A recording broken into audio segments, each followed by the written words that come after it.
Good morning, family. How everybody doing? My name is Clem Richardson. I'm one of the co-founders of the Black Economic Conference that we have every year here in Milwaukee, Wisconsin. And this right here is our 6th year. Woo! I'm excited about it. That's a good place to clap right there. So, right now, welcome. So, you're in for a treat. We're going to do a couple of different things, and so we're just excited about being a part of this collaboration. So right now I'm going to bring up our moderator, who's also the co-founder and the president of the Black Economic Conference. Let's give it up for Mr. Anthony Burns, as he comes. All right.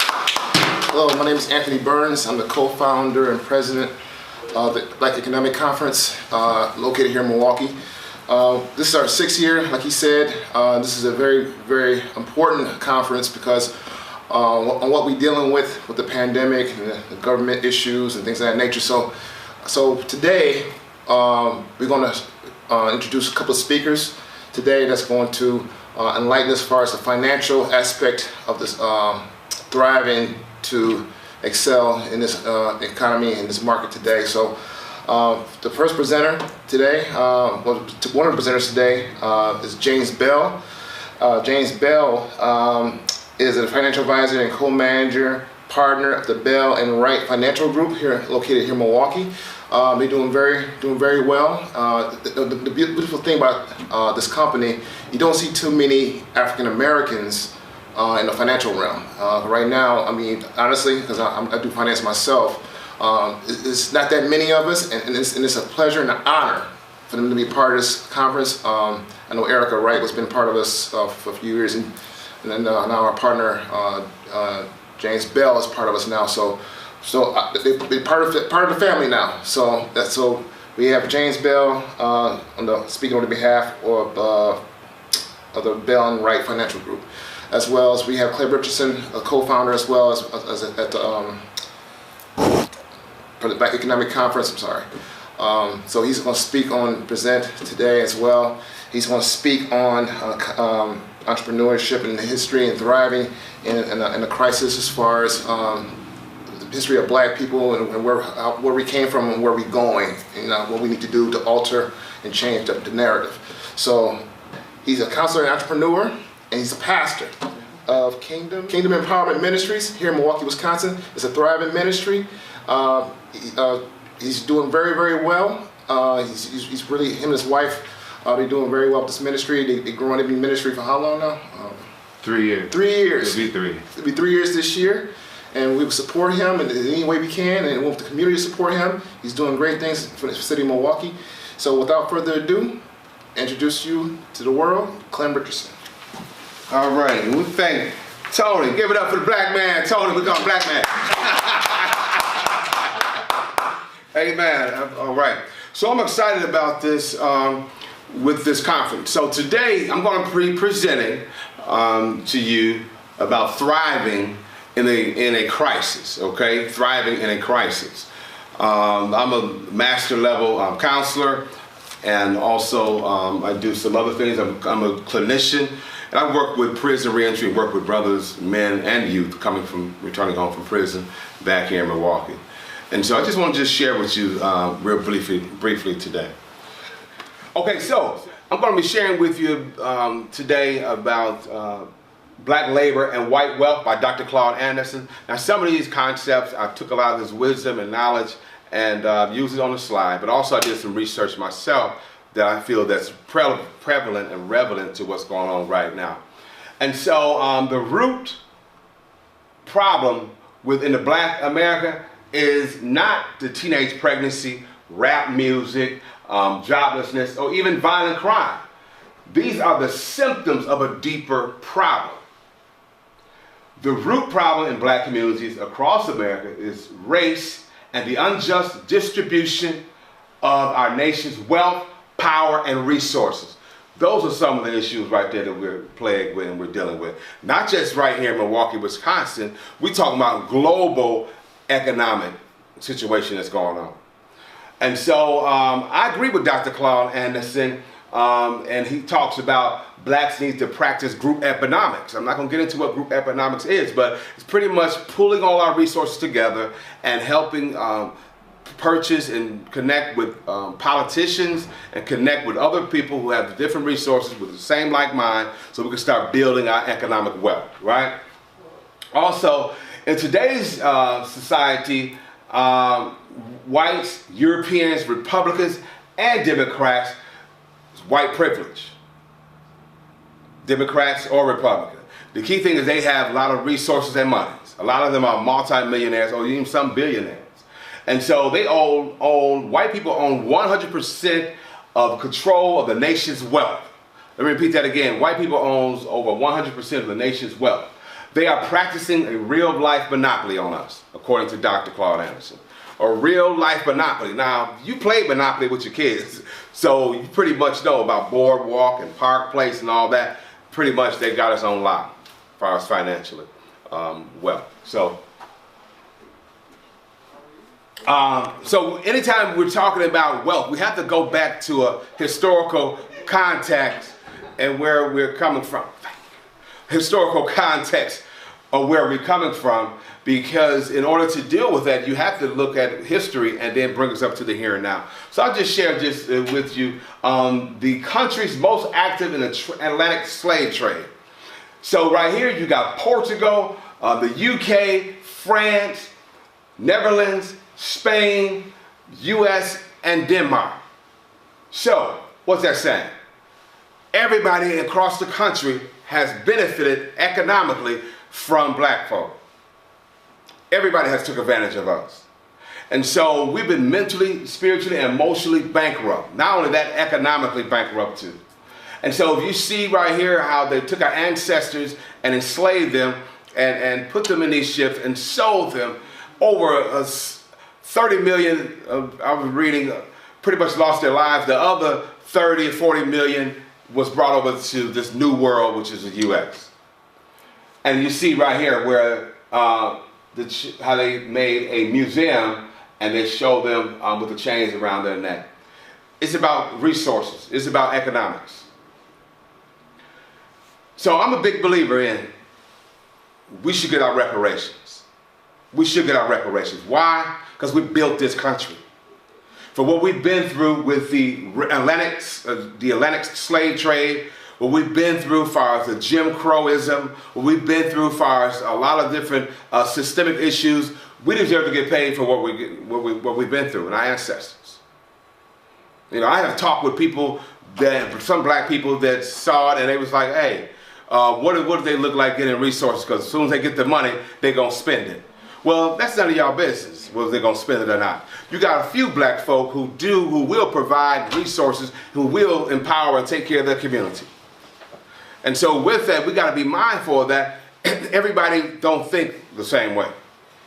You have a lot of us that will do good with the resources that we get. And so reparations is definitely key. Why I say reparations? Because you see right here, there's a history of reparations payment that was paid. So let's take a look at this. In 1990 in Australia, look at this. 25 million was paid to the Jewish brothers and sisters for the Holocaust, okay? 1.6 billion was paid right here by Japanese Americans, okay? Where the United States had put them to war too. Let's bring it on to 1985. Let's bring it home to Wisconsin.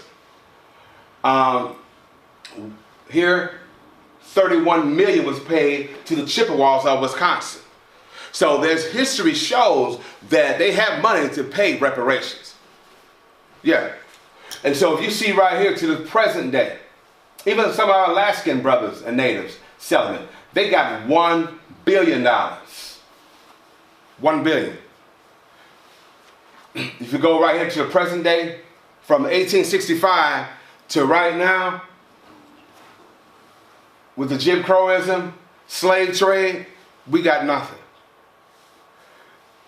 Right now, the descendants of African enslaved people, still to this day, they didn't pay us our reparations. And we helped build this country. So you already see that we was for sale. We were the stocks and bonds. That's how they developed and built Wall Street. Because from our ancestors. If you see, let's go from there. From after the Emancipation Proclamation, after they freed us, okay, and we didn't have any jobs or resources. Some of us died of starvation and going through a lot of different things, and we can't even get a job. And so, because we helped with tobacco, we helped pick cotton, we helped make millions and billions of dollars. So fast forward into 1921, there was this place in the South called Tulsa, Oklahoma. In Tulsa, Oklahoma, there was this guy named Mr. Guthrie that started this. It was called the Black Wall Street. In the Black Wall Street, these entrepreneurs right here developed their own farmland. They developed their own businesses. They had their own buses. They did some great things. All right. Now this right here is right after. This is 10 and 15 years after the we're being free from the Jim Crowism. I'm not Jim Crowism, but the proclamation, emancipation. So here, look at this: 2 movie theaters, airplanes. They even had their own hospitals. So they developed this right here. It's like 1921, 22-ish. So the white people saw how they was thriving and doing some great things, right?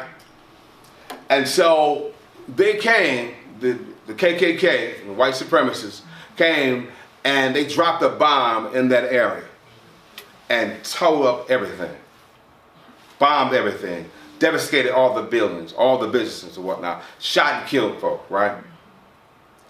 You remember the song by the Gap Band, say, "You dropped the bomb on me, baby." Remember that song? Well, actually, they were singing that song not about a relationship, but they was talking about how these rioters and how these white supremacists dropped the bomb on them and destroyed their economic development. All right? And so I'm mindful of that. So we deserve to get some reparations. We deserve to have whatever we got coming to us. Everybody has made money off of black folk. For over 400 years of economic exploitation and abuse have taken place. If you see it, you can see it all over. The music industry, you can see it in the properties or real estate, that kind of stuff like that. You can see it in the jazz industry. You can even see it in the rap industry right now, where the majority of a lot of the top heads are men and women who own the industry, who's allowing them to put out that music and that poison in our community. So you got this Young Ho Chang. His net worth is $1 billion. Why is that? Early in the 1970s, when wigs were really popular, Asian people coined the market. They got into the fingernails and the eyelashes and all this other kind of stuff. And so what he did was he started making those wigs. So the wigs was made out of all different types of fabric and all different types of things. But anyway, he's making money, hand over fist. All right. With the next slide right here is Al Copeland, Popeye's Chicken. And you usually see the sister with that big old fresh batch of chicken. Boy, it looks good, don't it? And even with the Popeye's chicken sandwich, right? I mean, I was reading in one article where one person, somebody got shot over a chicken sandwich. Got shot and killed over a chicken sandwich. And you see that Popeye's revenue went up to not only just 318 million where he started in Louisiana, now it's over 1.8 billion. We talk about the spicy chicken sandwiches. Now, who's in line? Just think about this. Who in line getting a spicy chicken sandwich, extra pickles, extra sauce, extra hot sauce? All right, you already know what I'm talking about. Then you have Jeff LaBelle.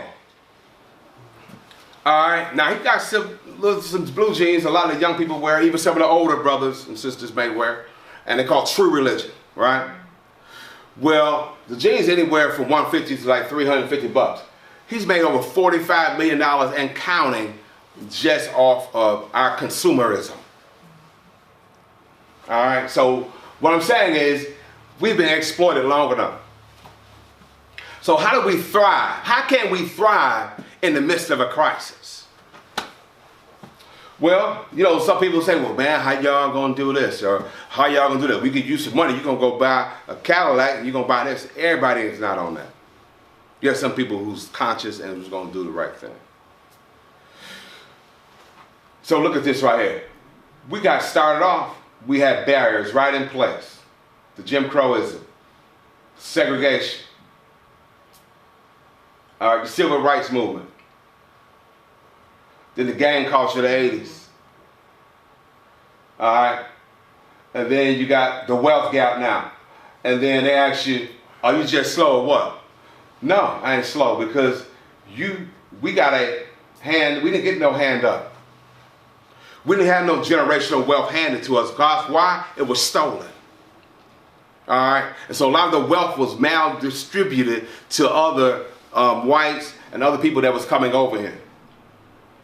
Said, come to America, the land of the free, where you could develop, own land and property, where we were the property, and then they gave them all kinds of land. How can we talk about the American dream when we don't have the generational wealth that was handed down to us? You know, and so I'm reminded Trump used to say, yeah, let's make America great again. America has never been great to black folk. It's never been great, you know? And so the only time it was great is when you had our ancestors enslaved. The only time it was great is when you had us working for you in those cotton fields and tobacco fields. The only time it was great when we built that White House. So you got to look at the wealth gap. Now let's talk about the here and now, right? And so due to going through those systemic issues and those barriers that have been put in place, it's a graph here that shows how white men has 7 to 8 times more wealth than white women and black women. Look at this right here. Almost 300,000, well, 225,000 a year compared to black men, 45,000 or less a year. Now look at this age group under 35. The graph goes down. Look at it right here. Goes down. No resources. No wealth. No generational wealth. So some of the interesting facts I just want to share with you as I take my seat about our culture. Blacks, we have always been compassionate and caring people, y'all. We always cared about others. We always did that, right? We care about this culture. We care about this. We care about that. But it's time to start putting ourselves first now. It's time to start putting ourselves first. Because if you was on an airplane and it was a great crash, what would you do with that mask? You gonna put on somebody else first? Okay, I just want to check. So we thought integration would make us equal and get power and resources, but it did not. Matter of fact, they came and took our resources and stole a lot of different ideas and developed their own, right? Blacks were not permitted to establish culture-based businesses, so we was not allowed to do that due to emancipation of the North and the South, because they had different laws and policies that was put in place and that prohibited our ancestors from allowing them to get the resources that they need. Why? Because they thought we was going to compete with the whites. You saw what happened with Tulsa, Oklahoma. They said, we ain't going to let that happen again. All right, so no other racial ethnic group has ever been confronted or been through some of these issues. None of them have been through it. You know? Okay, Dr. King, mad respect for the civil rights movement. You know, my mother and them been through the civil rights and Jim Crowism, all right? But when Dr. King started talking about the poor people's movement and started talking about wealth and resources, J. Edgar Hoover was like, that's one of the most powerful Negroes in the world. We got to go handle our business. We got to get rid of him. We got to go get rid of him. Because he started to get it. He was all right when he was talking about the dream, and when it was okay for my daughter and my son to be together where black and white to get along. He was all right with that. But when he started talking about that money and those resources, they had a serious problem with that. And so what I'm saying here today is in order to thrive, we have to start pooling our resources together and start developing businesses in order to thrive if you're going to do what you need to do. Now, here in Milwaukee, Wisconsin, I could talk about that. Milwaukee is one of the worst places to live for a black man. Yeah. Milwaukee County declares racism as a public health crisis. It's a health crisis. Why? Because people around the country model what they see here. They say if it works in Wisconsin, it can work in Dallas, it can work in Detroit, it can work in Chicago, because they use our city as a test pilot program to provide resources or do what they do across other places. Yeah. Who said that? Chris Abley. He said Milwaukee is the #1 health crisis. If you already know, the worst state in incarceration for African American men. Look at this right here. Look at all these other cities. Kansas City, 7.7% incarceration. Oklahoma, 9.7%. Wisconsin, 12.8%. That's how they get their money. We're talking about not violent crime. We're talking about non-violent.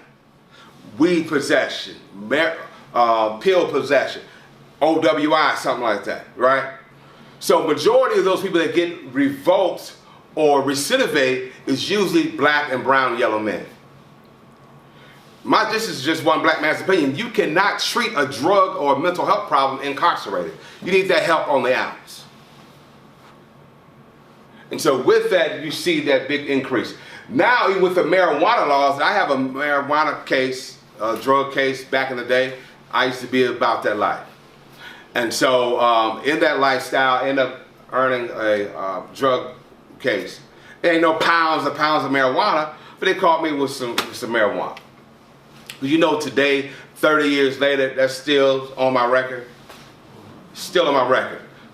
They asked me about that. Hey, we need to do a random background check. We need to put up your criminal record. So it's called the CIB, Criminal Investigation Bureau. Oh yeah. So, but my thing is with this, why are you legalizing marijuana, but you criminalize black men? Huh? Why is the governor, Democrat and Republicans, or any people that's got that money, why are you incarcerating these men and women for nonviolent crime? We talking about marijuana, and now you legalize it. So my thought is those people like me and others who have drug crimes should be erased off their record and they should be released. Let's go back to the heroin and the cocaine epidemic that's going on right now. Black folk, we always been in a pandemic. We was pre-COVID, we was already there.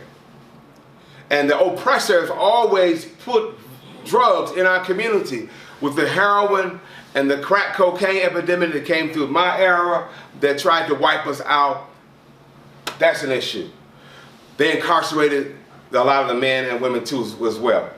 With that, you see now it's a big heroin epidemic. You see more white men and women dying from the heroin overdose. They got all kinds of resources available. They have all kinds of resources. They even have something that'll save their life. It's called Narcan. And so you see the disparity there where the systemic issues that's going on. In Wisconsin and Milwaukee too, was just in Wisconsin and Kenosha, we had an issue with this brother, Jacob Blake was shot 7 times in the back. He was unarmed. You know, and so with this right here, you have this guy, Kyle Rittner, right here. He's talking about he came from Illinois, shot, killed 2 people with an AR-15. Look at him, he's walking down the street. He didn't have no weapon. He had a weapon. And he goes to jail, and they bails him out for $2 million. Not only that, he goes to the nightclub, to a local pub, and he turning up drinking. You see the disparity there. There's different color-coded justice. You know, so it's different for different skin. So it was a big uproar here in Milwaukee, where we had the Milwaukee Bucks that protested and walked out of the game and refused to play until we addressed some of these issues. And actually, Giannis them actually marched here downtown in Milwaukee, Wisconsin, and I've been on a few of those marches too as well. So we're talking about how to thrive in a crisis. I'm glad you asked. How do we do this? These are some of the 5 key principles that I suggest that you do, all right? Write down business ideas and start doing some reading. During COVID, all of us, especially black folk, we should be reading and we should be studying on our next move and what we need to do as far as, getting economically thriving. Also, number 2, become an innovator. What's an innovator? I'm glad you asked. The capacity to create new approaches and concepts to deal with old and new challenges. All right? Old and new challenges. So in other words, you keep doing the same thing over and over again, expecting different results. That's called insanity. So it's time to do something new. It's time to do something new. What helped me change and get out of that criminal past that I was in, I had to change my mindset. And once I changed my mindset, okay, and so I started changing that, new things started to happen. And so with that, you cannot continue to do what you're doing, else you're going to end up with some severe consequences. Especially in our community, I see further with you will see further with your mind than you do with your eyes. Our eyes are the window that we look through, but you really see with your mind. So if you have a vision, you can grow and do some things. So I had a vision for my community and for my family and for my life and for myself. So without a vision, you're going to perish. And so with that, one thing about it, even in the community, you have people say, I'm getting out of here. I'm getting out of here. I'm getting out of Milwaukee. I'm doing this and that. Cool, right? But one thing about issues that's going on in the community, even though our communities may be impoverished or lack resources, there's some wisdom and some wise people in those areas. One thing about it, who else knows this? Everybody sees a problem in our community except other people. Arabs see that as an opportunity to capitalize on money. The Asian people see this opportunity to build a nail tech. Our native brothers and sisters, Indians, do what they need to do to get the resources too as well with the corner stores. All right? Anytime that there's a problem, there is a solution. You got to come up with it. Support black businesses in order to build relationships. So that's what time we're in. Start supporting businesses. Start supporting some good quality businesses. Okay, they might be, a little aggressive or some things you might not like about it, but tell them about it, but still work with them to patronize our black communities, right? 4, see beyond the norm. You have to see yourself doing something great, right? I was told, this one guy told me this. He said, there's 3 kind of people in this world. I said, talk about it. He said, there's a poor person, there's a rich person, and there's a wealthy person. And he said, the poor person buys material things to try to look wealthy and do what they do, right? The rich person can afford material things and make it happen. The wealthy person comes up with one idea. All you think you need is one idea to come out of the norm and do something abnormal. So that's what it's time to thrive. It's time to start getting involved in investments, stocks, real estate, and personal self-development. One good person I definitely want to suggest that you check out is Dr. Boyce Watkins regarding the stocks and investments. He's a wise man regarding that, and so he has a PhD actually in finance. Only black professor I know that has that. And number 5, practice group economics to spread the wealth in our communities. That's what time it is, all right? So thank you for your time. Thank you for joining in. And sit back, you're in for a treat. Thank you. That was a wonderful presentation by Clint Richardson. Just kind of piggyback off of that. I've always said this: the greatest weapon we have against all this stuff is what's between our ears. We could diffuse, we can assassinate anything around us. Our culture is focused on ourselves instead of what's out there happening to us. We'll be much better off. We need to refocus, recalibrate, and move forward. We need to get off. Like I heard one preacher say, the great Reverend Knight before he died. He said, it doesn't matter what happened in the world. It matters only thing that matters is what's happening in your mind. That's all that matters. If your mind is clear and what you need to do, you need to go focus and make that happen. Okay. Another thing, the presentation as far as reparations, 3 words for that. Cut that check. So, cut it. Hey, slob on that ballpoint, get this thing handled. Let's go. Let's move forward. So, but moving forward, the next presenter, her name is Nicole Watts. She's a senior relationship banker at BMO Harris.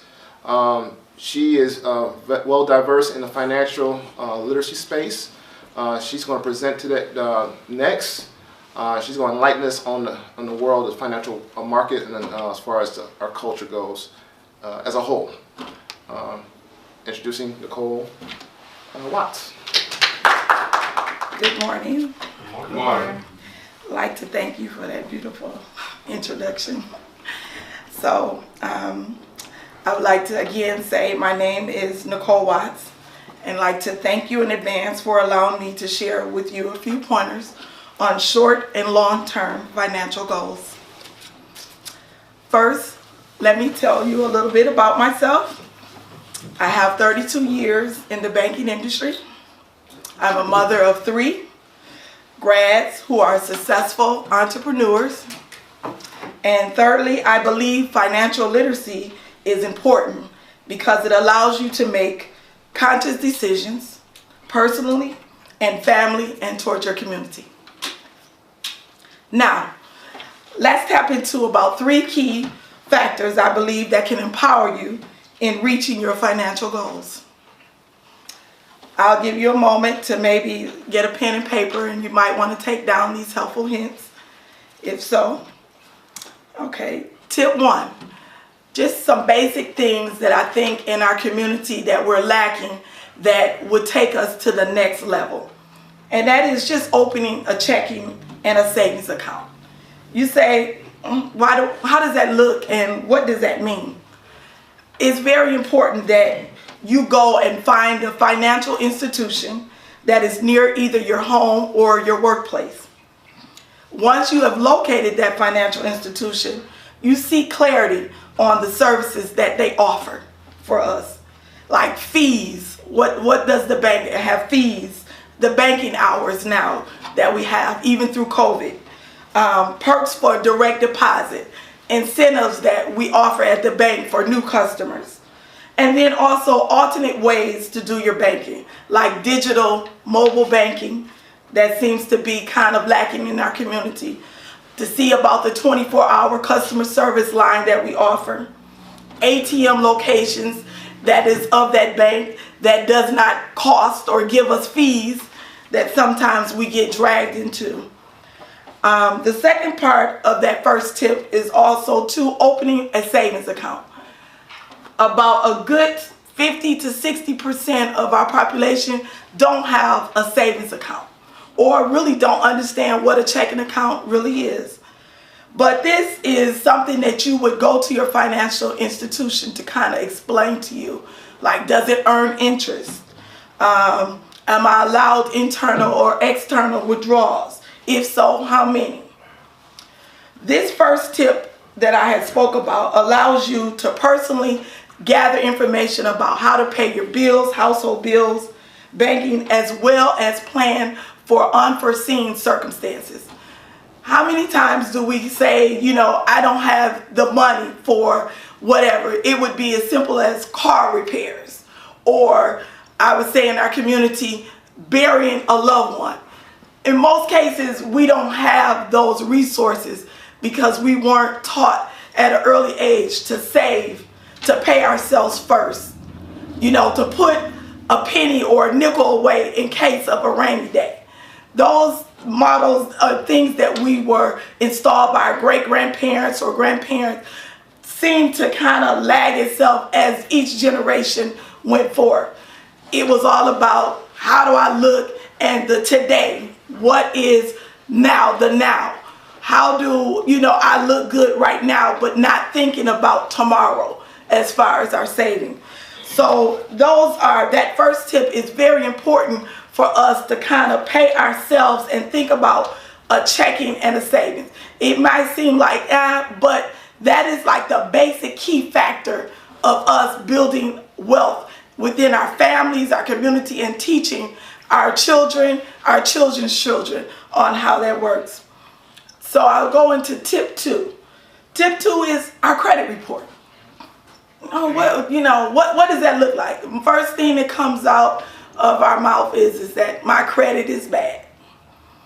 But we have not taken the time to go in to research what that credit report is. What's on it? How can I begin to repair, or what it takes for me to do the work so that it doesn't look bad? Most times when people ask to apply, our first instance is we'll get denied. Yeah, I won't get it. And that's okay. But the part is that we got to understand why we won't get it. And how do we change that mainframe to say, I don't want it versus I can't get it. So how do we do that? We check with our financial institutions to see if they offer free credit reports to their customers. Secondly, if not, go on annualcreditreport.com, which allows us to get 3 credit bureaus: TransUnion, Equifax, Experian, 3 bureaus that we're marked by. This determines if someone wants to do lending with you or to open your own business. It's a lot behind the credit report. But there is things that we can do ourselves that's free to us, that we don't have to pay someone to do a credit repair. We can understand our own profile, our own situations. Then you can pay for a small fee maybe to obtain those direct scores. I know we have Credit Karma out there, Experian, and these are things that gives us a FICO score that kind of tells us, but the real score comes from exactly those 3 bureaus that was mentioned: Equifax, Experian, and TransUnion. In Wisconsin, we deal more with TransUnion as far as telling a lender or a borrower if you're able or eligible to be trusted. This will allow us more understanding of our debt, collections, even judgments, late payments, and inquiries on our report. When we dive in, it becomes more personal, and we take more gratification in fixing things that can be fixed in our own power. My last tip is for just that I've known in my tenure in the business is home ownership.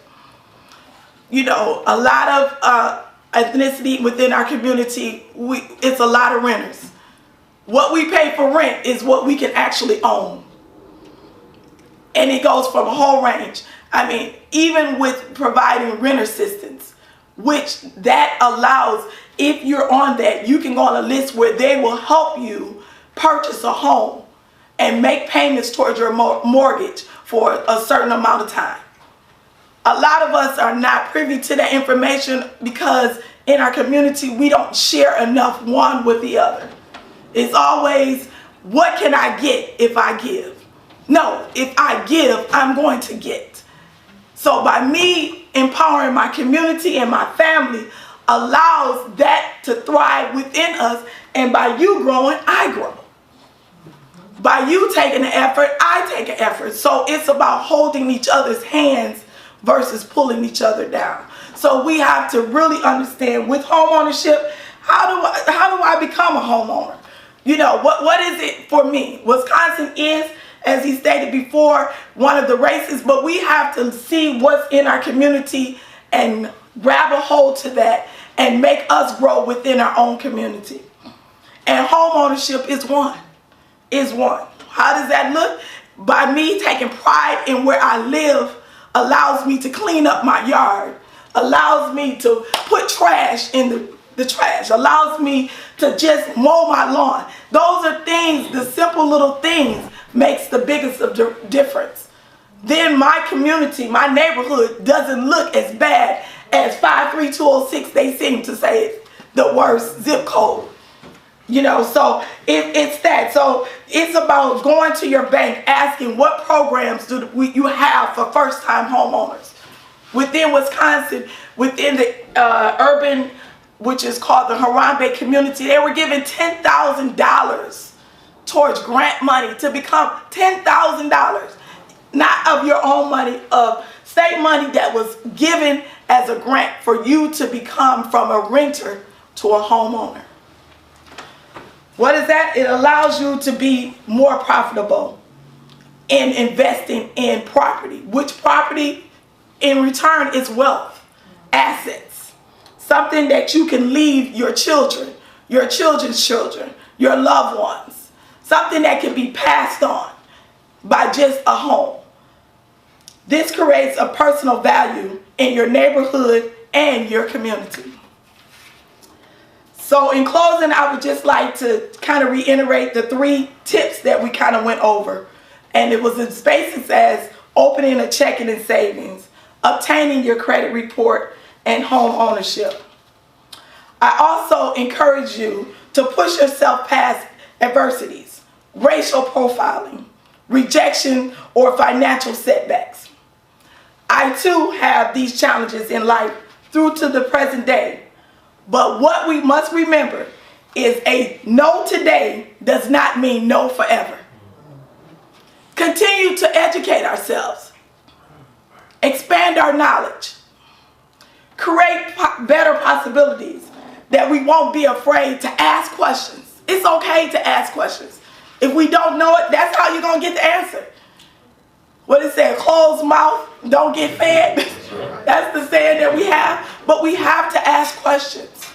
We have to be more knowledgeable. And not only ask questions, we have to be willing to share it with one another. In this business, I use my platform to encourage brothers, sisters of all nationalities. There is no preference. We're people. We're human beings. Of course, I want to see in my own ethnicity strive. But reaching out does not hurt anyone. Love reaches where no man can. So I hope this short presentation gives you just a little outlook on like financial literacy and how it's important within our community. Teach your children as young as 1 to take coin and put it in a piggy bank. Teach them to start saving so that mind frame is installed in them, that they're not looking. I mean, and as 1, they can operate the iPhone 12 now. So, I mean, it's something how the minds of the youth and the new generation is working. It's not like old folks like me where you have to catch on. They catch on quick, but you have to pour it into them in order for it to come out. Help them to reach their goals by explaining to them the importance of those 3 simple steps: checking, savings being a part of your portfolio. Not only that, paying yourself first before you pay others. The entrepreneur of opening your own business. How does that look? We know right now it's running rapid.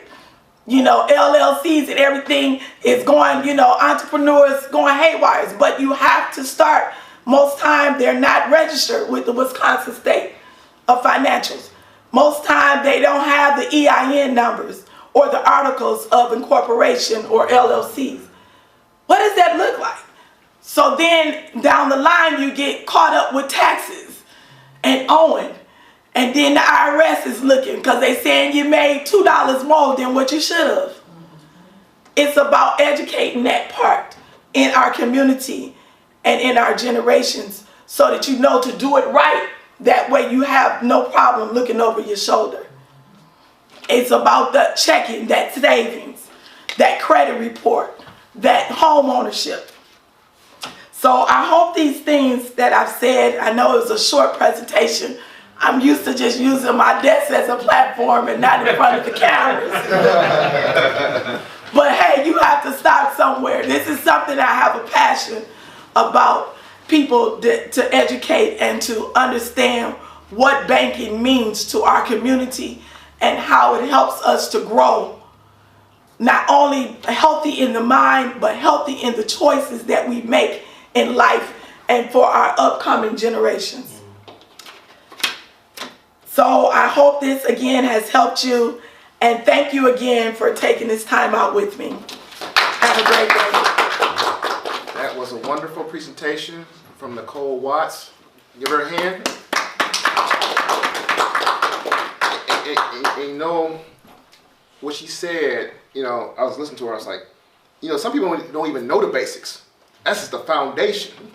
And sometimes you gotta listen to the foundation again to go forward, you know, whatever you want to do. But the foundation, you know, like she said, is checking, savings, home ownership, and credit. That's like the basics in financial literacy. You know, I think as a culture we need to master the basics before we can go to other things. And I think that sometimes we put the cart before the horse. And that's where we kind of like, because I'm in the financial field, like I said, I'm in banking myself, so you know, I look at other cultures, how they manage their money, and I was like, okay, it's a big difference here. It's a big difference. So they mastered the basics. You know, we haven't got to that point yet as a culture, but it was a wonderful presentation.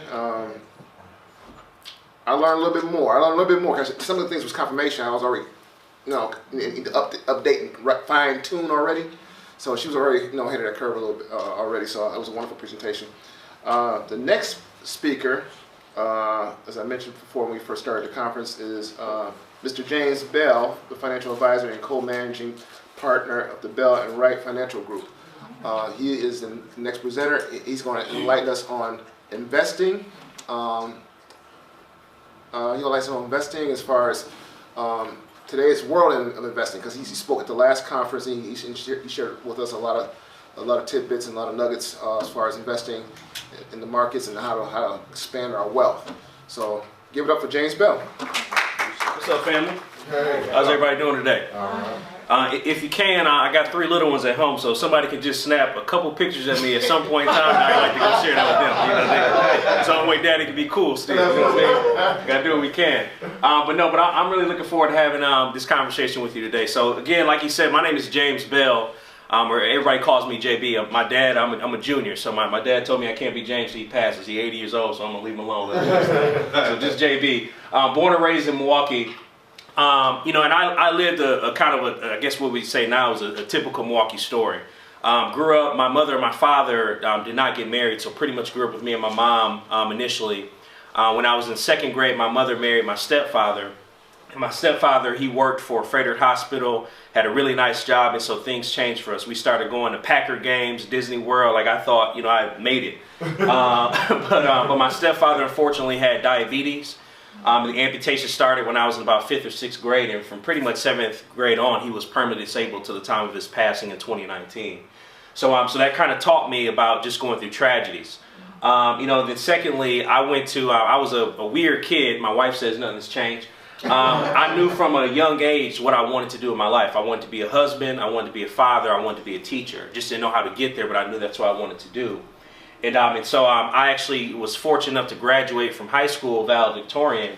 However, in my last year of school, my grandfather, who was pretty much like my father, passed away from a heart attack in front of me. About a month and a half after that, I lost a friend in a fire. And then my stepbrother, who was the only brother I grew up with, was killed in a robbery. And those are the 5 months before I graduated. So instead of going off to Duke University, I stayed here. I went to Marquette University. I was all going gung-ho. I wanted to teach African history and African American history. So I went to get my master's. And in my last year of my master's program, my biological father ended up getting cancer. And so I'm in the process of trying to sort through his financial affairs. My mother's financial advisor actually introduced me into the business. And I thought I was just going to take 1 semester off, give it a try, and then, you know, do what I've always wanted to do.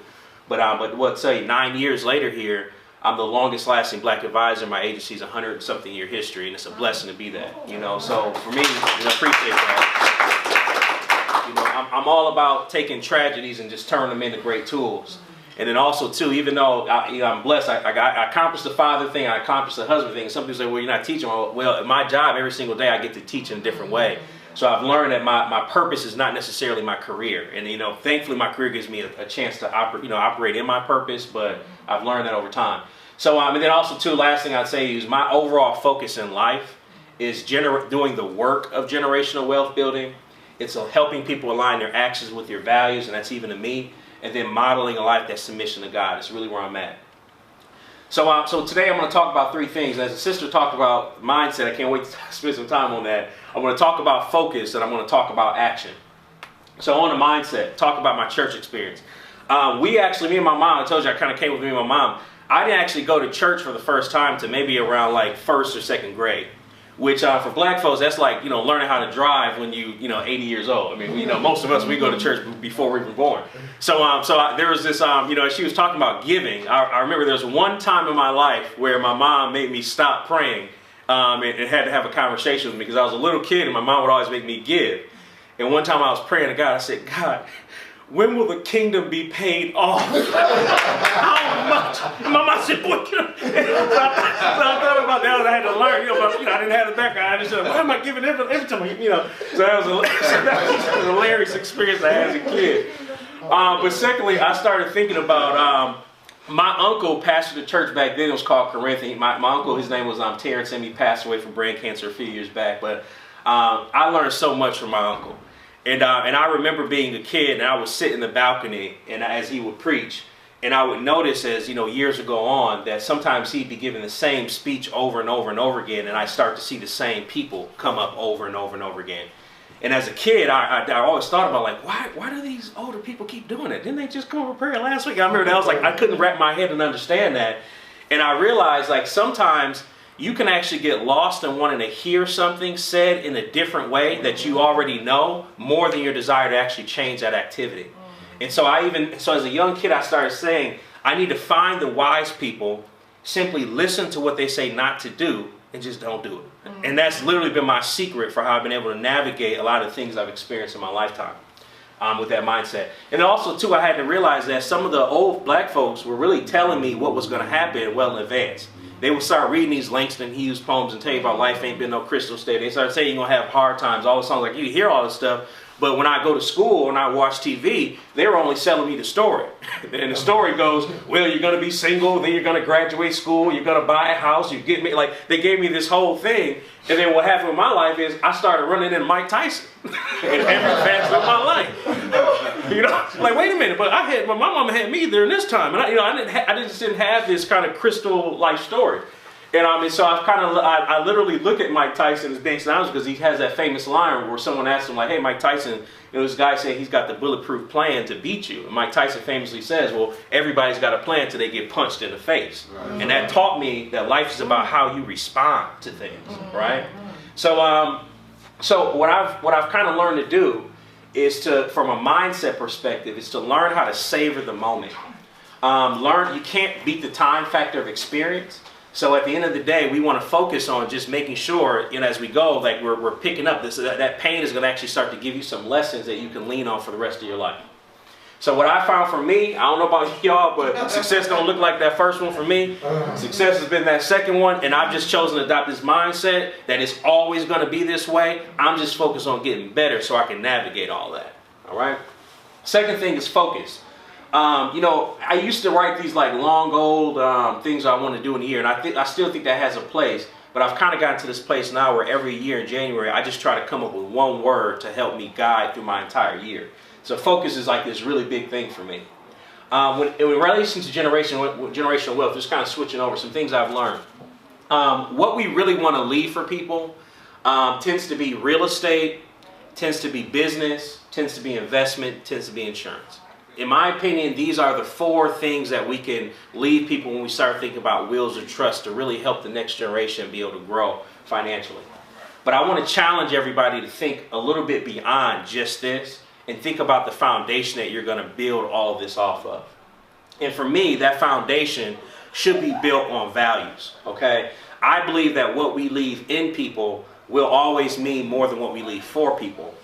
I've been blessed to work with people across 16 states now in terms of my practice. We've worked with some people that are very fluent, doing really, really well. And I can tell you, while, we like to kind of, talk about people who have these GoFundMes. And I understand that, like, yeah, we don't want to have GoFundMes. But I can tell you on the other side, when you have a lot of wealth, when you got real estate, when you got investments, when you leave that to family and they don't have clear principles on how to actually sustain that and maintain that, believe it or not, you can actually do a worse job to your family leaving them what they can't control than if you left them nothing at all. So I think we got to kind of realize that, yeah, money is important. Yeah, all this stuff is important. But we got to start writing to our babies. Like for me, I've been writing to my children since before I had them. I got volumes and volumes of words on how daddy manages his money and the philosophy that our family should be basing it upon. If they want to take that, great. If they don't, at least they can never say that daddy didn't leave them and their mama didn't leave them with what needs to be done. Secondly, think about your money as a championship team. So I always say there's 3 buckets of money. There's safe money, there's aggressive money, and there's what we call home run money, or I call it MVP money. When we think about our safe money, that's what we're leaving in our checkings, our savings, our CDs, and our money markets. Okay, it's the boring stuff. Doesn't really good growth, but it's really there to be a form of stability when you are in times of despair. And sometimes if we think, a lot of people are talking about investments, but you have to be prepared. The markets don't always stay up. When they're down, you need to have something that you can fall back on. So I look at that area of your finances being kind of like the coaching staff. Okay. Secondly, we have the role players, which for me, that would be like your investments, your 401ks, your IRAs, if you have mutual funds, those Robinhood accounts, all those things. Now, what we need to understand is, what is a stock? A stock is you essentially buying a piece of a business. And what I found is, in this country, more wealthy people have been developed by doing their own real estate or doing their own business, okay? Or being highly compensated employees. So I think it's important that we realize that when we're buying stocks, we're actually buying a piece of someone else's MVP money. So you should not necessarily be looking to that to replace what you can do on your own. So for me, yes, I have investments, but I look at my company, Bell & Wright Financial Group, as being my #1 stock.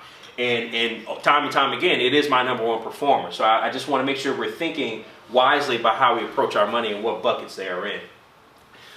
Because I've been able to meet now with over 2,000 people, I've been able to see where most of the wealth has been coming from. And I think we need to start talking to our babies. Like, I understand there's this element of being what you want, but we also want to think about, you make wealth when we do things that we need, when we solve problems. And some of the places where I'm seeing the most wealth being created is in business. A really quick acronym that I think we should start to share with our babies is that someone taught me a long time ago, is this acronym of DAD, or DAD. If you're ever going to start a business and it's going to be successful, you need to find a place that has a high volume of demand, so you have enough at-bats to try to grow your business. Number 2, you have to take a look in the mirror and ask yourself, do you have the actual abilities needed to be successful and thrive? Are you reading? Are you becoming masterful in what you do? Are you spending the time with family, the whole nine? Like, really developing those abilities so you can say, I'm great at what I do. And the last thing is, we must be difficult to replace. Okay, that's something I'm always telling the youth. Are you difficult to replace? What are you doing beyond just selling a product, or whatever it may be, to show that you're meaningful?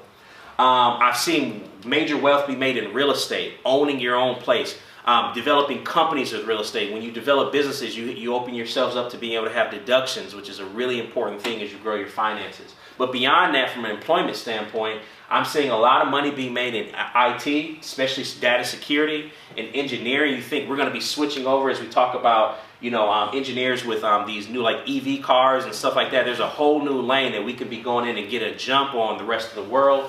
The trades, I don't know why we're running away from the trades. It blows my mind. I have 22-year-old kids who have dump truck, plow truck, and they have maybe a couple duplexes making $150,000, $160,000, no student loan debt. I don't know what got into our mind, but we cannot afford to leave the trades, in my opinion.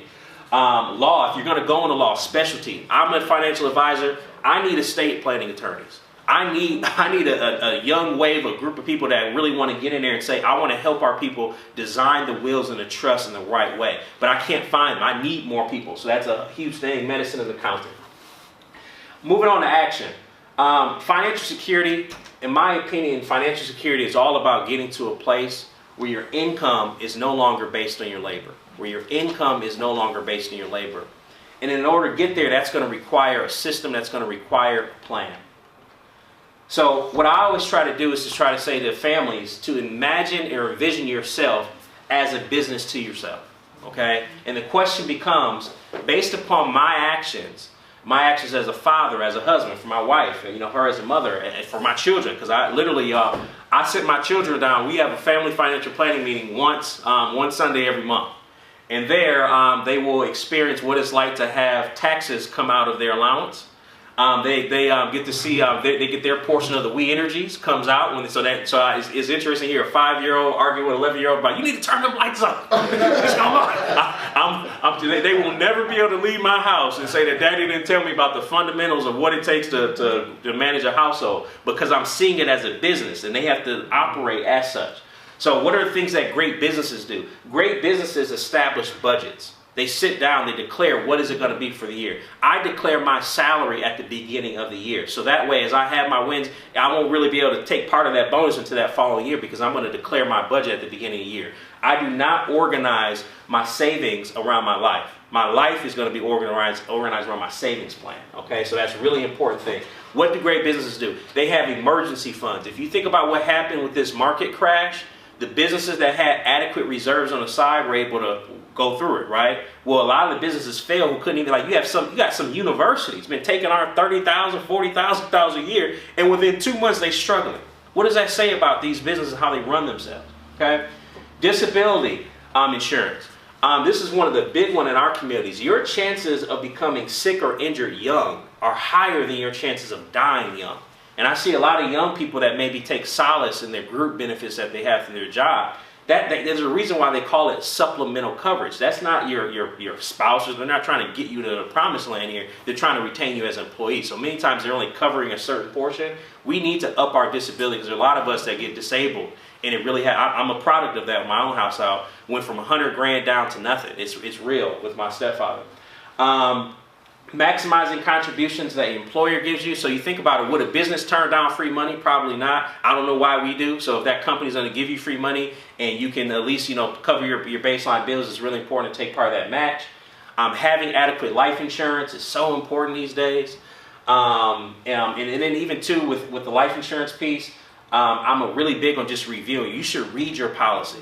I can't tell you how many people I tell them, have you read your policy? No, bring it to me. I'll get a cup of coffee, a highlighter, and I'll at least make sure you understand what it's all about, as well as health insurance and debt management. We need to know what's coming in, what's going on, and how we're going to have a strategy. Making sense? Yeah. From there, it's about creating a strategy for growth. Okay? Now, here's the problem. There's a lot of different places that you can put money. Checking, savings, CDs, money markets. People talk about Bitcoin. You got 401k. Everybody got their opinion on what should be and what shouldn't be. And I'm here to tell you a quick way to tell a professional and an unprofessional is there is no such thing as a bad product. It's only matching the wrong product with the wrong problem.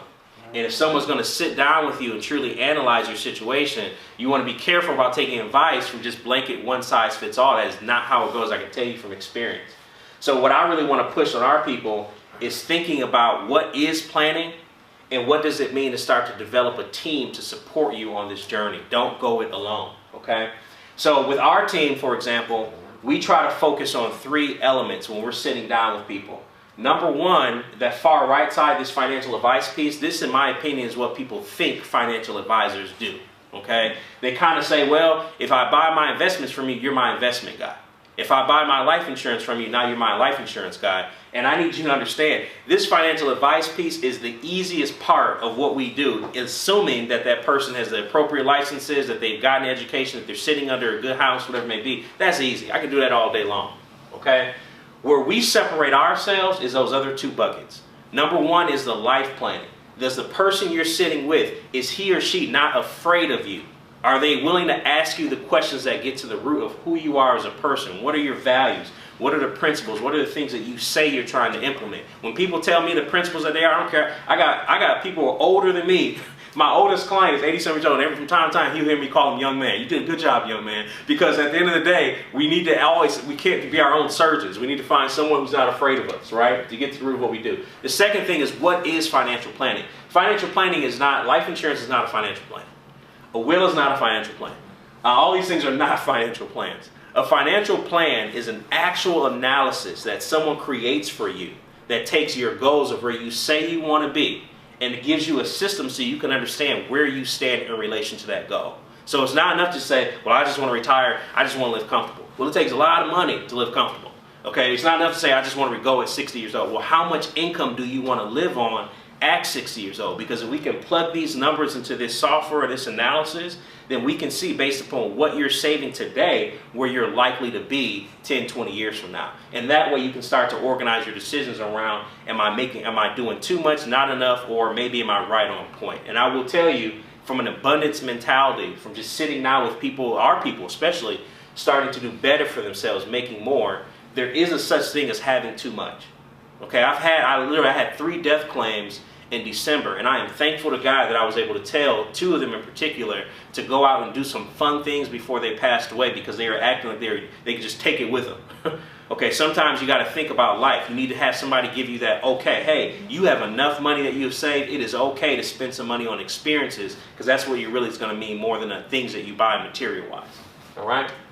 So, to end off, the last thing I would tell you from a financial advisor standpoint, and this is no matter who you pick, you need to be asking them, what am I supposed to be holding you accountable to? You know, every client that we work with, we tell them these are the 5 things that we want you to hold us accountable to. We should be making sure we should be organized. You know, we should be accountable, hold you accountable to the things that you say are going to be most important. We will be objective. We're not the ones, we didn't take your money when you was a kid. We didn't mess your credit up, so we can come in there and be objective. We'll tell you, no, we don't think you should get them that money. Because we're here to highlight who you are. We should be proactive if we're going to be working with you. We should be telling you about the things that are on the horizons, your blind spots. And at the end of the day, this is something that's really important. I don't care how old you are as an advisor. You need to stay on top of growing and getting better and reading and learning current content. All of us need to be knowing what's going on with laws. My team, I tell our people, like, hey, you can even ask down to our assistants, what are they learning? We will be willing to talk to you about that. So that's important. But so these are our 5, but at the end of the day, it doesn't matter who you find. You need to have, what are we supposed to be holding each other accountable to as you go, expectation-wise. Is that fair? So I'm going to end off on this in terms of my challenge, just to give you an action steps. I just wrote down about 8 or 9 things here that I've been kind of talking to with different clients of mine, but I want to kind of lead this out for the audience. To do just one of these things. Number 1, either create a vision statement and share it with at least one person who you feel is wise. I'm going to challenge you to either, for some of you who have been procrastinating completing that will or trust, especially those of you who are married or who have property, whatever it may be, get it done by July. Just set a date and say it's going to be done. Some of you guys have made more money than what you had when you first got your life insurance, and you want to start thinking about being able to replace that income to your family. So purchase a policy, find some advisors, interview a couple, see who you like, increase your retirement contributions, meet with your children and spouse once a month to discuss money, complete a budget, get a therapist or coach is huge. I'm probably one of the most, my friends will probably say I'm one of the most stable people they know. And I can tell you, in the last 5 years, I've never not had either a coach, therapist, or both at the same time. And believe it or not, even if I walk in here good, I learn things that I get to my clients and get to my children. So whatever it may be. And then the last thing is, whoever your spiritual advisor is, share your vision. It will change the dynamics in relation with your pastor or with whoever you go to. It doesn't matter, but I think that's important. So that's all I got, family. If you ever need to contact me, my email is james.bell@nm.com. My office line is 414-615-1855. You can find me on Facebook, Instagram, all the 9s. Pretty much look JB Bell, you'll be able to find me. But just hopefully this was helpful today, and God bless you all. That was a wonderful presentation by Mr. James Bell. What's impressed me about the presentation, I'm more impressed with him now because the stuff he went through to get to this point is just the fight that he presented and put a vision together, and it was impressive. It was really impressive. I got a different respect for you now. Let God keep blessing you. Just keep doing what you're doing. I was really moved, because everybody got in a situation that we got to go sometime. So we got to go. So, but the thing is, when we say that, we got to decide what legacy we're leaving for the people behind us. Do we put them in a position to win, or put them in a position to lose? So that's kind of where this conference is. One of the things we try to accomplish with the conference, we try to enlighten people, make them aware of the surroundings, what's before them. You know what I'm saying? None of this stuff is guaranteed. Anything can happen today, tomorrow, next week. It doesn't matter. We got to be prepared to fight and prepared to leave a legacy for our people. So, and that's where I see it every day. I see it every day. In my job, it's like you see people that have this, and not deal with people. Our culture is like, it's a big disparity. It's like, okay, what are they doing that we're not doing? What is it? And the one thing I've noticed is that they save. They save and invest. And a lot of people, when they die, they have life insurance and everything gets transferred to the kids, and they get older, and the kids grow to wealth, and next thing you know, they got 6 figures in their accounts, and it's like, no, it's like, so what are they doing? You know, everything he said was actually accurate. You know, it's just true. So, thank you again. So now, our next presenter, last but definitely not least, his name is this guy. I think you taught in the last couple of conferences, right? Mm-hmm. Yes, yeah, and he has an amazing testimony. He inspired me today with that blazer on. That blazer, he's killing that blazer. That blazer, man. Take it off, man. That's nice, man. But he's very inspiring. He has a great testimony, and I'm sure he has some more things he's accomplished since the last time he was here. And now the Black Economic Conference, I want to give a warm welcome to Mr.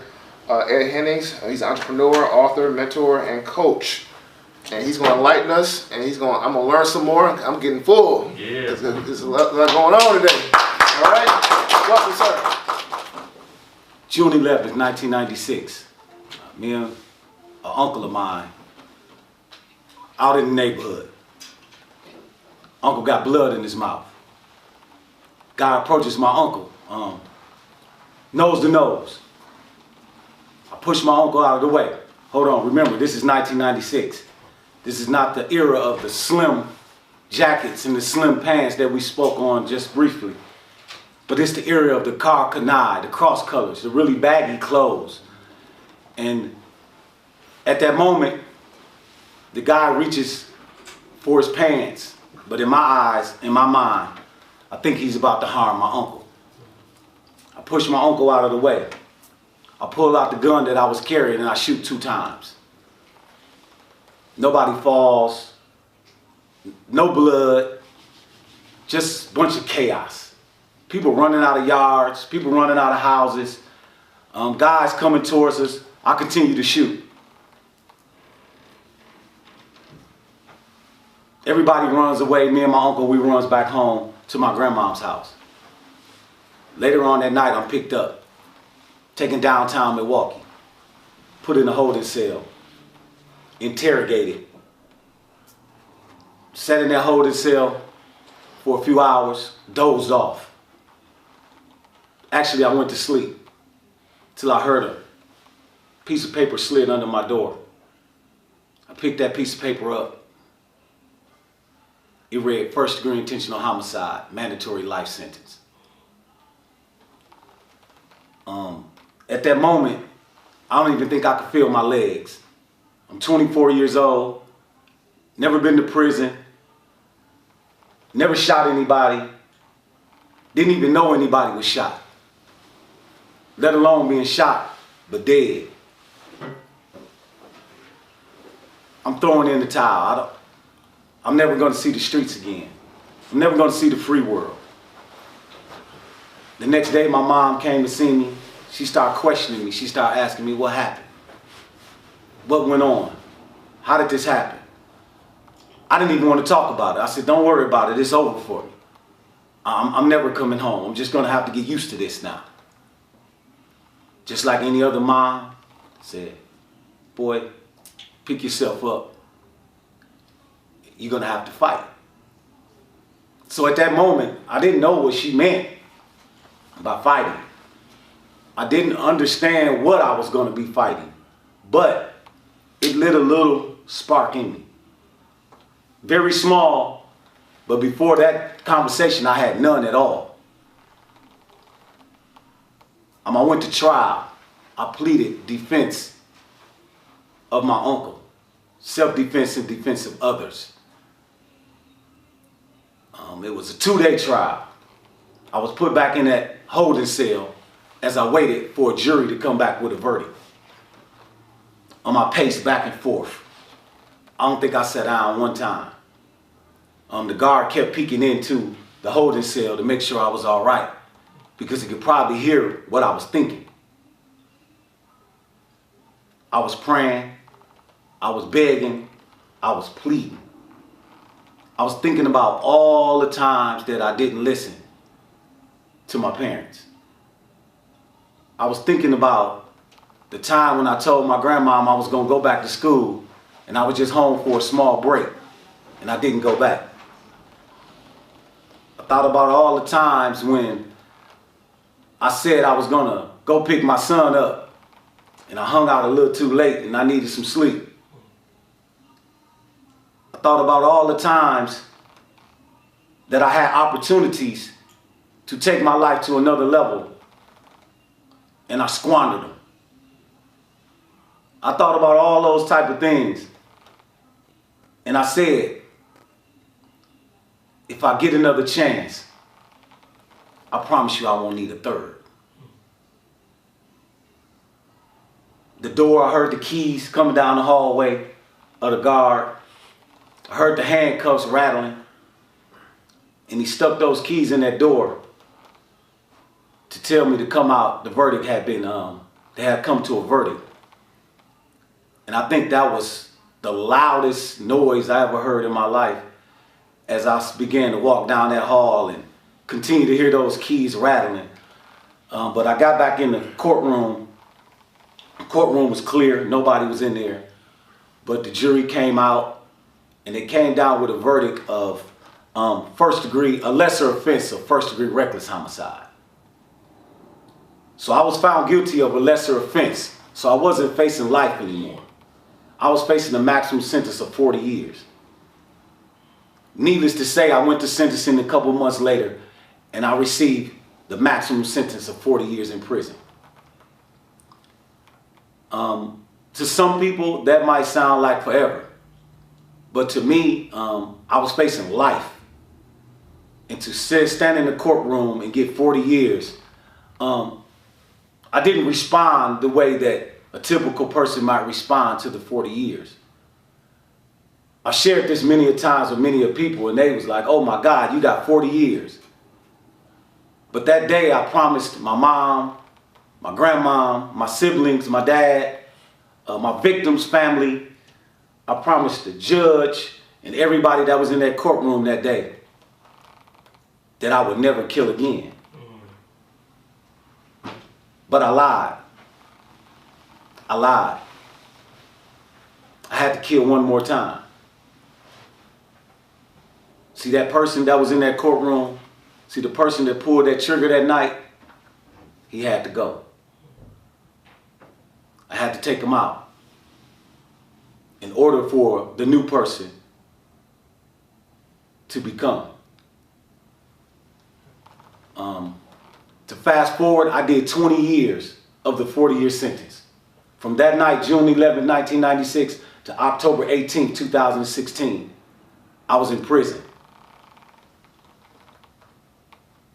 Very long time. But I spent that whole 20 years working on me. I got 20 years plus of personal self-development. I would say, to give you a better perspective, when I was home before, I tried to take care of all the fellas. I tried to take care of all the family. I tried to take care of everybody that was in my close circle. But for once in my life, I could work on me. I could take all of that time, all of that energy, everything inside of me, and give 100% to me. I seen success right there in prison. I seen things start to happen for me right where I sit. A lot of guys told me, man, you're doing good. You're doing well. They ain't going to let you out early. You're not going to be able to do any of that when you get out. I had to have the story of the bumblebee. The bumblebee with such a big body and such small wings. According to man and aerodynamics, a bumblebee shouldn't be able to fly. But the one thing that enables a bumblebee to fly, he doesn't have ears. He can't hear anybody telling him he can't fly. So with that mindset, with that mentality, with that promise that if I got that second chance, I wouldn't need a third. I would get up in the mornings and clean up my cell. Sometimes my cellmate would get up, sometimes he wouldn't. Guys would be like, Ed, you get up every day and clean up that cell. Why you don't get your cellmate up? Hey, it's not about him. It's about me. It's about me creating new habits. It's about me creating a new work ethic. It's about me preparing myself for this vision that I have. Needless to say, today I stand here before you, an entrepreneur. I have 2-3 businesses. I'm an author and I'm a speaker. I wonder what happened to that cellmate that was laying in that bed every day and not getting up, developing the habits that they needed to go forward. I took full accountability. I didn't blame mom and dad. I didn't blame grandmom and granddad. I didn't blame the hood. I didn't blame the fellas. I took full accountability. And that did wonders for me. So as I began to build this belief in myself, I liken it to the weight room. You can't go in the weight room and lift 500 pounds. You got to build it. You got to build this belief in yourself up. Unfortunately, for some of us, something else has been built up inside of us. And I think it's the I can't thing. Come on now. You're not able to thing. You don't have what it takes. I think that's so strong. And it's been built up over years and years of being told this, being showed this. This has been part of the DNA of a lot of us. So I began to read everything I could, listen to everything I could, and do everything that I could to build that belief in myself. And once again, I seen success right in prison. I took barber and cosmetology while in prison. Aced it.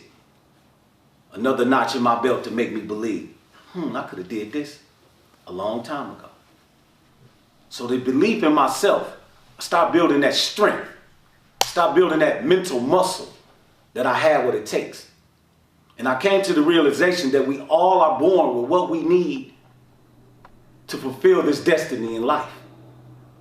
Unfortunately, just like some of us with money, we blow through that time and energy that we've been given. You got $100 worth of time and energy. That's more than enough time and energy for you to reach your destiny. But what we do, we take 20 and blow it over here. We take 20 and blow it over there. And we take another 20 and blow it over there. Now we got $40 worth of time and energy left, and that's supposed to fuel you through your journey. You see, laying in the bed all day feels great. That's not what you was built for.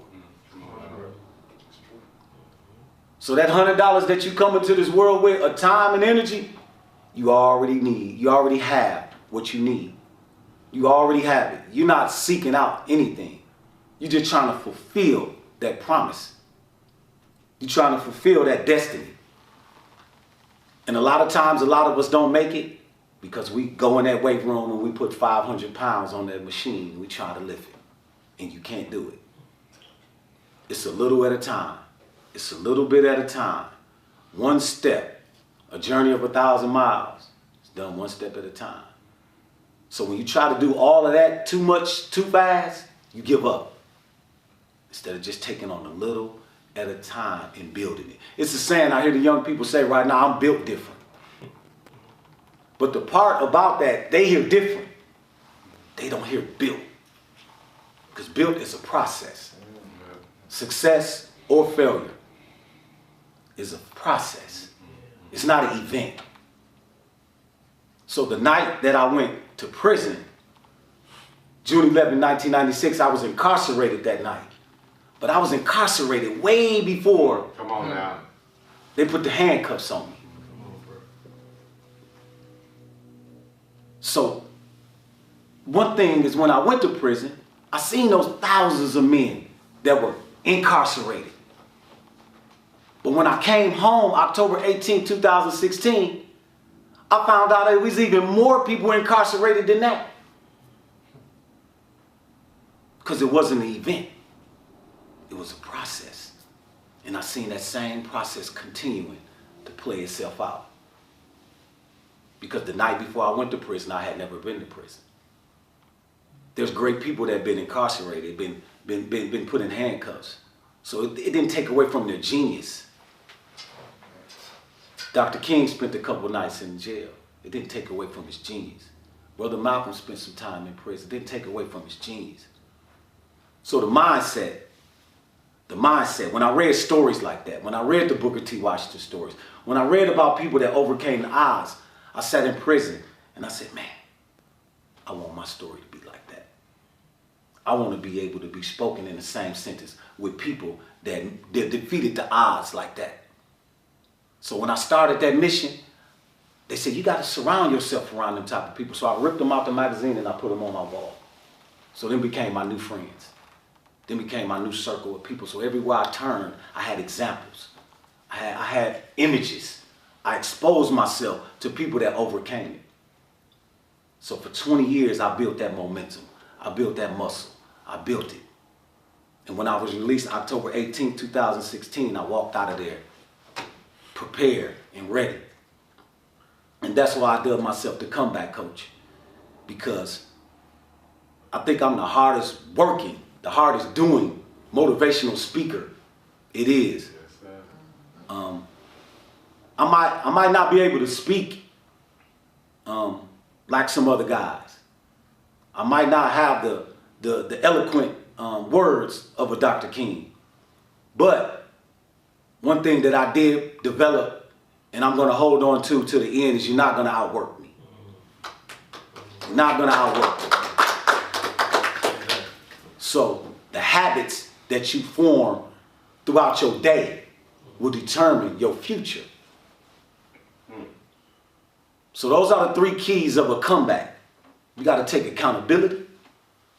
You have to tell yourself, I am the reason why I'm here. And I'm the reason why I'm going to make it or I'm not going to make it. I just had a conversation with an aunt of mine. Every time I do something, my aunt say, boy, you blessed. And aunt, sweetheart, yes, I am blessed. But I'm no more blessed than you are. We both were given 24 hours today. What did you do with your 24 hours? So, because I get up early than you and I stay up later than you, I'm blessed? No, I'm just as blessed as you are. You just decided not to do with your 24 that I'm going to do with mine.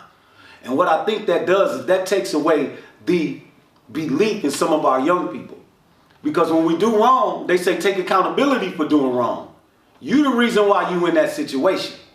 So why when I start getting it right and I start making some things happen, you won't give me the same accountability for getting it right than you do for getting it wrong. So now you make me feel like I don't have what it takes. And that's the message that I always want to send to our youth and to anybody else, is that you have what it takes. I'm going to tell you that you did that and you was wrong for doing that and you in that situation because of you. But when you get it right, I'm going to pat you on your back and I'm going to scream your name just as loud as anybody else's, because you deserve that praise. And you deserve to know that you have everything that it takes. Second of all is belief. And that segues right into belief, into believing in yourself. Some of us have been told and shown so much throughout our lives that this is the way to go. This is what you should do. Everything else, the Huxtables, that's a fantasy. That's not real. It's not real life. That Cadillac, them gold chains, that's your reality. That might happen for them, but not for you. So you have to start the process of building the belief that, hey, anything that I desire to have is for me. There's nothing that's set aside for me, for you, and I get this over here. No, I can have anything that I want if I'm willing to put in the work. And it's a lot easier to put in the work when you believe it. See, when you believe it, you can see past your current conditions and circumstances to have that vision. That's right. But when you don't believe, you're going to succumb. You're going to break down. So that's the second part of the comeback, is building that belief system and continuing to build it every day, once again, goes into habits. Forming new habits. Stretching your limits. Because the more you stretch yourself, the more you push yourself to each limit, you'll find out that you really have no limits. The only limits that you have is the ones you stop at. Come on now. Once that limit show up and you stop, then that's it. That's it. Come on. So form those habits. Push yourself daily. Every time you see something that you think you can't do, push yourself. It's called growth. Like a caterpillar turning into a butterfly. The moment he starts to turn into a butterfly, I'm sure his mind is going crazy. What is happening to me? What's going on? He don't know that he's finna grow into a beautiful butterfly. When you're riding a bicycle and you're on that bike and your parents is holding the back of that bike, you terrified for your parents to let that bike go. Is you holding it? You got me, don't you? Right. That's growth. That's growth. You can run forward to growth. We can run back to safety. So always remember that you have to form these habits. You can't go and say, you know what, I'm going to change 2021. No, it's just changed January 1st of 2021. Take it one step at a time, one habit at a time. We as human beings, we take the path of least resistance. We have an innate ability to go the way that's going to take the less work. So I read something that said, you know, this man said that if I want to cook breakfast in the morning, I wash the dishes before I go to bed and I set all of the pots and pans on the stove. So when I wake up in the morning, it's easy for me to cook breakfast. I just walk downstairs and all the pots and pans is set up for me. Hey, another habit that, you know, I learned about that I incorporate into my life as much as possible and still pushing to this day to continue to foster that growth in myself as well as set the example of those that give me the pleasure of sharing anything about my life and my story and about the principles and values that I used to come back from my crisis, from my rock bottom. Something that was so profound to me was talking about the top of the mountain and the side of the mountain. Even with my kids tell me I don't care. It's not that I don't care, it's that the side of that mountain, you're finna learn so much from the side of that mountain than you ever gonna learn from the top of that mountain. Because if you don't learn what you need on the side of that mountain, when you get to the top, you're coming back down. So old karate movies. We used to watch them karate movies. And the old masters, the young rookies, the young guys would come to the master and they would always want to learn kung fu. They want to learn the new karate techniques. And the master would take them down in the dungeon or take them up in the mountains. And that wasn't punishment. That was because the master wanted complete focus, no distractions. If I'm going to teach you this new art, or I'm going to teach you this kung fu, I need your undivided attention. And in so many ways, that's what prison did for me. The master took me up in the mountains and got my undivided attention. And when I came back out of that mountain, when I came back on my comeback through my crisis, when I came out of that dungeon, when I came back to the world, I had learned to know that I had what it takes to start my barbershop, my beauty salon, to start my trucking business, to write a book that's now in all 37 institutions inside the Wisconsin Department of Corrections, to become an international speaker around this nation, but more importantly, to be a person with some character. And just like my mama used to say, boy, act like you got some sense. Thank y'all. Yeah, that was very, he told that story once before, but it had a different meaning this time. It had a different meaning this time because I'm going through the same thing and just doing some stuff too. So it gave a different meaning. It's like reading the Bible. So if you read first 2 times, okay, you know, all right, but you read it later on in life, like, okay, now I know what this means. Now I know what I need to do. I need to, okay, now it makes more sense. So, and I learned a lot from that. It's one thing, you know, in his journey, I learned, the one word I've learned this past year, 2 years, is discipline. That's the one word we don't talk much about in our community, is discipline. Discipline ourselves as far as our goal setting, discipline ourselves as far as our behavior, discipline ourselves how we do our daily life. Discipline is a big word we don't talk about enough. I had to learn this. I thought I had discipline until I had a kid, until I had another kid. I had to relearn discipline all over again. You know what I'm saying? So James can touch that. You know, I had to relearn discipline.